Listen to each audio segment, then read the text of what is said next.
बघा आता पुढचा प्रश्न आहे राज्यसेवा पूर्व परीक्षा 2019 ला आलेला विज्ञानाचा प्रश्न आहे. याच्यामध्ये आहे प्रश्न असा आहे बघा, खालीलपैकी कोणत्या वनस्पतीमध्ये HSK अथवा C4 प्रकारचे फोटोसिंथेसिस होते? फर्स्ट ऑफ ऑल फोटोसिंथेसिस म्हणजे प्रकाश संश्लेषण म्हणजे काय? वनस्पती कार्बन डायऑक्साईड आणि पाण्याचा वापर करून जी स्वतःची अन्न निर्मिती करतात त्याला आपण फोटोसिंथेसिस असं म्हणतो. याच्यामध्ये वेगवेगळ्या प्रकारचे पाथवे असतात. आता C4 पाथवे मधला हा सी नेमकं काय दर्शवितो? तो सी असं दर्शवितो की तयार होणारी जी काही कार्बनची संख्या आहे, आपल्याला माहिती आहे फायनली ग्लुकोज तयार होत असतो, तो कार्बन 6 आहे, C6H12O6 बरोबर.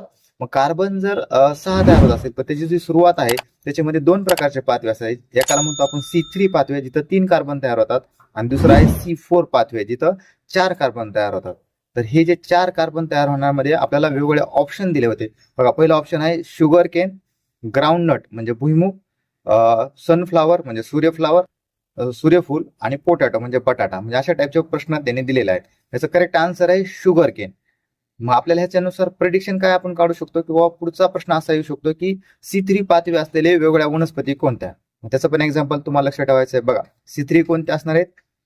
गहू असणार आहे, ओट्स असणार आहे, ठीक आहे. आणि C4 मधले अजून एक इतर एक्झाम्पल लक्षात ठेवायचे. C4 पाथवेचे इतर एक्झाम्पल हे पण लक्षात ठेवा. ज्याच्यामध्ये आहे मका, मिलेट्स आहेत किंवा आपण बाजरी म्हणू आपण, किंवा स्वारगम म्हणजे ज्वारी पण आहे, ठीक आहे. अशा टाईपचे उदाहरण तुम्हाला लक्षात असणं गरजेचं आहे. ठीक आहे. थँक्यू.